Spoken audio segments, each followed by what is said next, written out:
नमस्कार, मैं अशोक कुमार पांडे। स्वागत है आपका द क्रेडिबल न्यूज पर। अभी की सबसे बड़ी खबर है कि हौथी ने यह कहा है कि उन्होंने इजराइल के ऊपर अटैक किया है। कल रात को लगातार यह खबर आ रही थी कि उनके कमांडर एक वीडियो करने वाले हैं। फिर उनके कमांडर का एक वीडियो आया और उन्होंने बहुत साफ साफ कहा कि अगर कोई देश ईरान के खिलाफ जंग में अमेरिका और इजराइल का साथ देते हैं या रेड सी का इस्तेमाल ईरान पर हमला शुरू करने के लिए किया जाता है तो हम हस्तक्षेप करने को तैयार हैं, हम लड़ाई में हिस्सा लेने को तैयार हैं। और उसके बाद आज सुबह इजराइल की तरफ से एक ये खबर आई कि हमारे ऊपर यमन की तरफ से अटैक हुआ है। यानी ये जो मिसाइल आई है वो यमन की तरफ से आई है। कहा गया इंटरसेप्ट कर ली गई है, लेकिन यमन की तरफ से बहुत दिनों बाद इजराइल में मिसाइल चली है।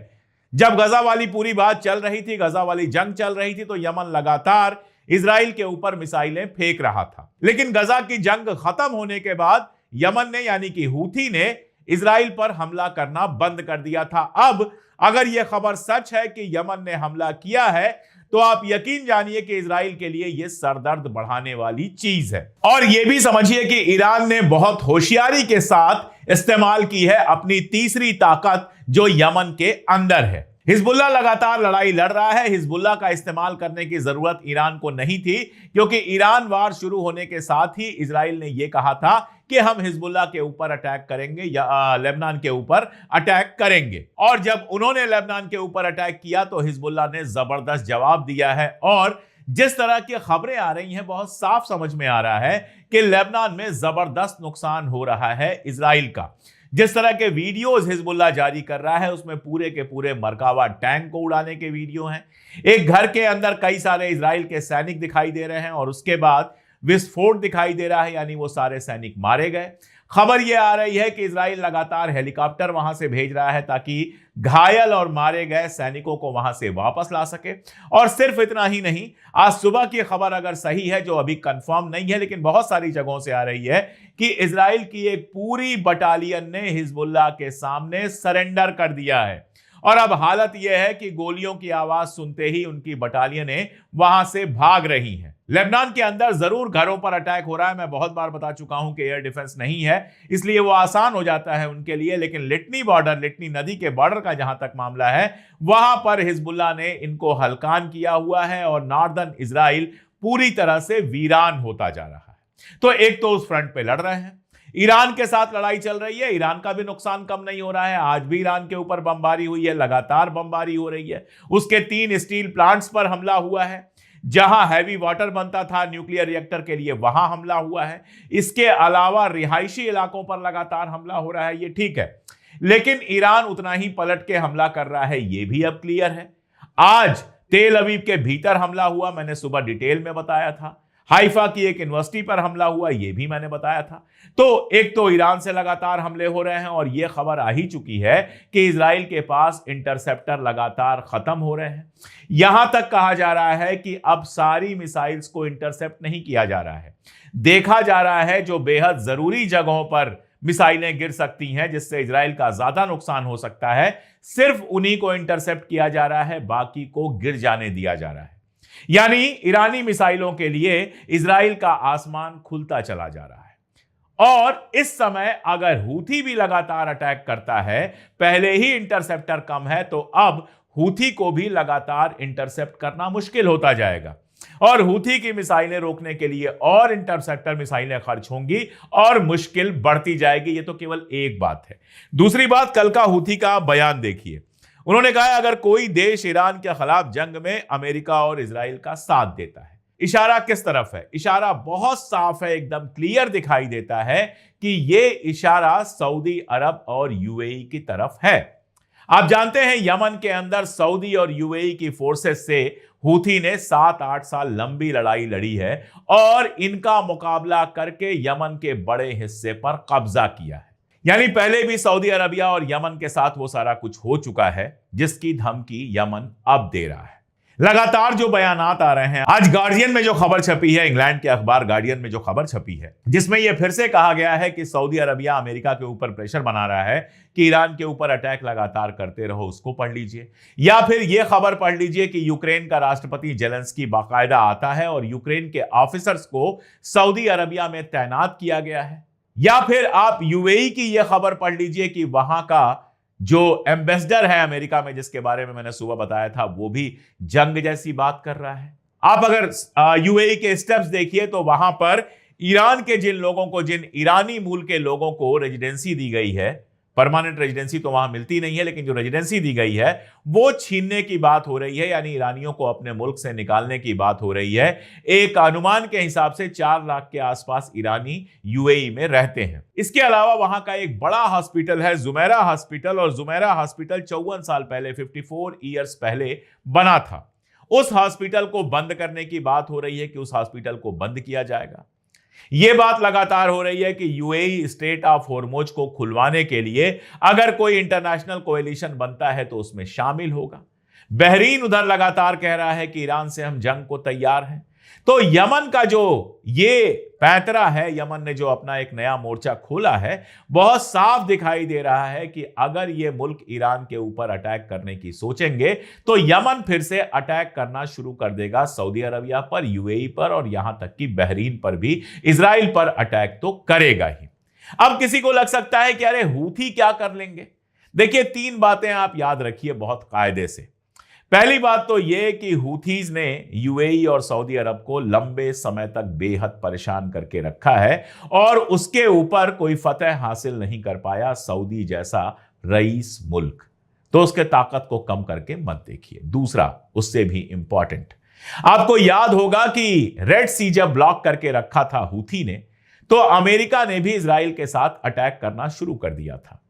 उसके बाद पेंटागन ने हिसाब लगाया कि भैया हूथी के ऊपर अटैक करने में जितना हमारा खर्च हो रहा है उस हिसाब से कोई फायदा नहीं हो रहा है, और उसके बाद अमेरिका हूथी के साथ समझौता करके वहां से निकल जाता है इजराइल को अकेला छोड़ के और अटैक करना बंद कर देता है। तो उनके ताकत को आप कम मत समझिए। उनके पास एयर डिफेंस भी है और उनके पास शानदार मिसाइलें हैं, बैलिस्टिक मिसाइलें हैं, क्रूज मिसाइलें हैं, जो रेड सी के अंदर और स्ट्रेट ऑफ हॉर्मुज तक मार कर सकती हैं। इसलिए हूथीज का वहां होना और ताकतवर होना बेहद इंपॉर्टेंट है। तीसरी बात, बाब अल मंदेब, जिसके बारे में अब हम सब जानते हैं, इसको लंबे समय तक हूथीज ने बंद करके रखा और कोई खुलवा नहीं पाया। तो स्ट्रेट ऑफ हॉर्मुज तो पहले से बंद है। अगर हूथीज ने बाब अल मंदेब को भी बंद कर दिया तो इंटरनेशनल मार्केट में ऑयल और बाकी चीज की प्राइसों पर जबरदस्त असर पड़ेगा और अमेरिका की मार्केट में जबरदस्त उथल पुथल होगी। इसलिए हूथीज का इस जंग में आना एक बड़ी खबर है। आगे ये कहां तक जाता है इसको देखना होगा। अमेरिका अपनी पूरी तैयारी कर रहा है। 26 तारीख को जारी एक खत जो उसके मैरीन कमांडर ने लिखा है वो सामने आया है, जिसमें अमेरिका की सारी मैरीन को तैयार रहने के लिए कहा गया है। आप सोचिए, जिस ईरान को ये कमजोर समझ रहे थे वो इनके 7 शिप पहले ही डुबा चुका है और अब पूरी ताकत लगाने के प्लान में है अमेरिका स्ट्रेट ऑफ हॉर्मुज को खुलवाने के लिए। और उसके बावजूद कहता है मार्क रूबियो कि सब कुछ हो जाने के बाद, समझौता हो जाने के बाद भी, जंग खत्म हो जाने के बाद भी स्ट्रेट ऑफ हॉर्मुज पूरी तरह से खुल जाए ये जरूरी नहीं है।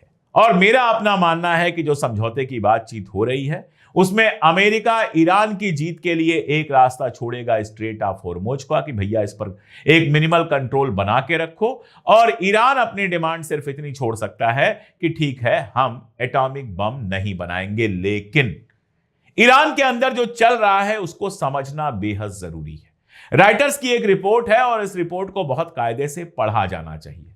देखिए, जब तक खामेनेई साहब रहे, अली खामेनेई साहब जब तक रहे, तब तक उन्होंने वेपन ऑफ मास डिस्ट्रक्शन, यानी ऐसे हथियार जिससे बहुत सारे लोगों को एक साथ मारा जा सकता है, उनको इस्लाम के उसूलों के खिलाफ बताया।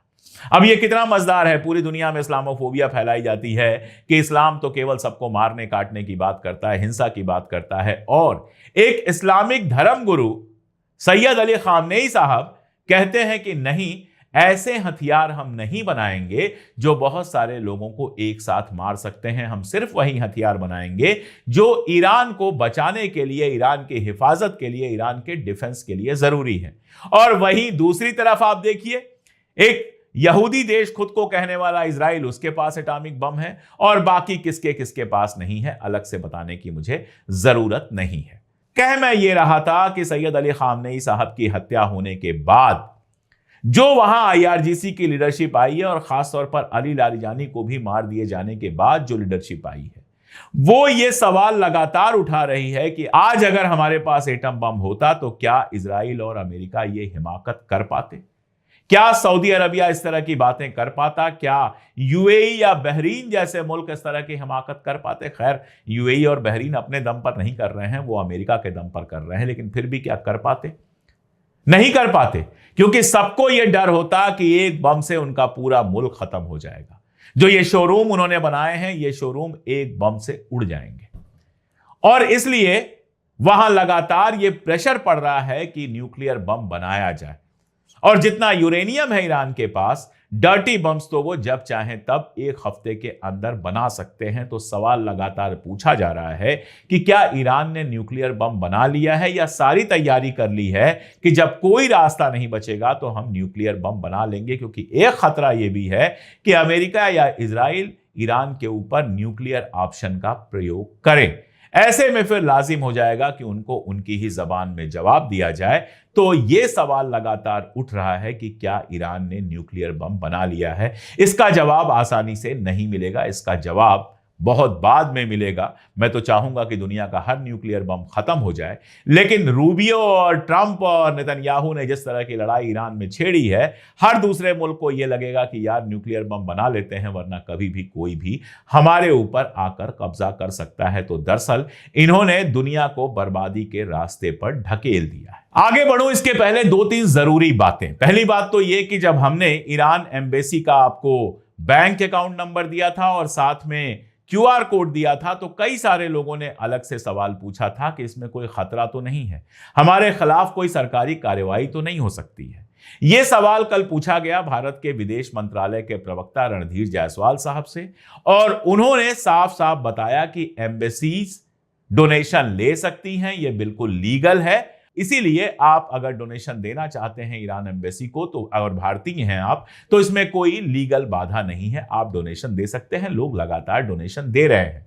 हमने जो टी शर्ट्स बनवाई थी, आप जानते हैं, स्टैंड विद ईरान और खामेनेई साहब की जो टी शर्ट हमने बनवाई थी, वो टी शर्ट बेचकर जो भी हमें पैसे मिले थे, उससे उन टी शर्ट से जो भी हमारी आमदनी हुई थी, हमने आपको बताया था कि दवाइयों का एक पैकेट पहुंचाया था, और बहुत जल्दी हम दवाइयों के और पैकेट पहुंचाएंगे। आप में से कई लोगों ने पूछा था टी शर्ट कैसे खरीद सकते हैं, तो आप हमारे डिस्क्रिप्शन में जाइए, और डिस्क्रिप्शन में हमने टी शर्ट के लिए एक अलग से लिंक दी हुई है, उसको क्लिक करेंगे तो सीधे आप टी शर्ट वाले सेक्शन में पहुंच जाएंगे और वहां से टी शर्ट खरीद सकते हैं। खैर, आगे बढ़ते हैं। एक बेहद इंपॉर्टेंट मीटिंग होने वाली है इस्लामाबाद में, ये 29 और 30 मार्च को।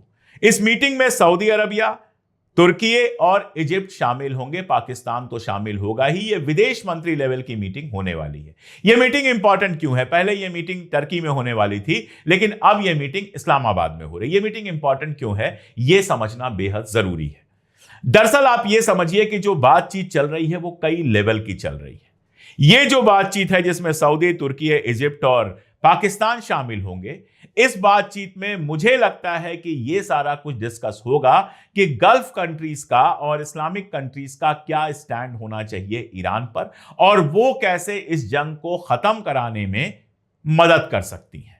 ये लगातार जो बैठकें हो रही हैं, इसका एक मानी ये हो सकता है, एक मानी ये हो सकता है कि ईरान के खिलाफ स्टैंड लेने का कोई एक फैसला लिया जाए, लेकिन मुझे लगता नहीं है, चूंकि इसमें इजिप्ट भी शामिल है, चूंकि इसमें तुर्की भी शामिल है, इसलिए मुझे लगता नहीं है कि किसी भी तरह से यह जंग को बढ़ाने के लिए है। यह दरअसल जंग को रोकने के लिए मीटिंग हो रही है, और इसीलिए मैं इसका एहतराम करता हूं। इजिप्ट और तुर्की उन नेशंस में शामिल हैं जो लगातार इस जंग को रुकवाने के लिए बैकडोर डिप्लोमेसी कर रहे हैं। इसके अलावा 2 मुल्क का नाम और लेना चाहिए, एक तो ओमान जो लगातार इस बात को कह रहा है कि जंग रुकनी चाहिए, और कतर जिसने खुद को बाहर कर लिया है ये कह के कि हम इसमें शामिल नहीं हैं, लेकिन यह कहा है कि अगर जंग को रुकवाने के लिए हमारी कोई भी जरूरत होगी तो हम उसमें शामिल रहेंगे। दरअसल कतर एक मीडिएटर कंट्री कहा जाता है, जो भी मिडिल ईस्ट में समस्याएं आई हैं, सूडान से लेकर गजा से लेकर सारे कुछ में, हमेशा कतर ने मीडिएट किया है। पिछली बार भी ईरान से जब बात चल रही थी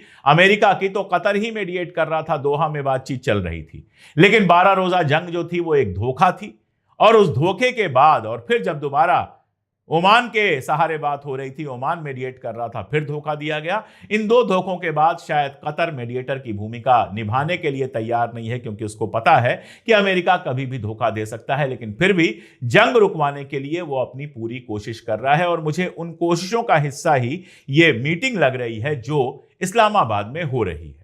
दरअसल आप देखिए, ये जो पूरी जंग है ना, ये सबके लिए तबाही लेकर आ रही है। मिडिल ईस्ट कंट्रीज का सबसे बड़ा खतरा है कि उनका बिजनेस खत्म हो जाएगा। इजराइल के लिए भी ये तबाही लेकर आ रही है।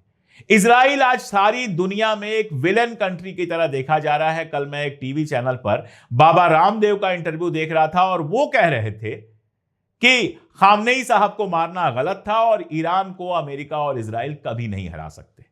ऐसे ही एक वीडियो मैं देख रहा था बिल्कुल नॉर्मल आदमी का, और वो कह रहा था कि पेट्रोल चाहे 5,000 रुपए का हो जाए लीटर, चाहे गैस 10,000 रुपए की हो जाए, लेकिन ईरान अगर इजराइल और अमेरिका को ऐसे ही पीटता रहा तो मुझे बड़ा अच्छा लगेगा। वो भी हिंदू था और सामान्य सा आदमी था। ये तो हिंदुस्तान की बात है। हारिज ने यह खबर छापी है, जो इजराइल का बहुत जरूरी अखबार है, उसको पढ़ना चाहिए।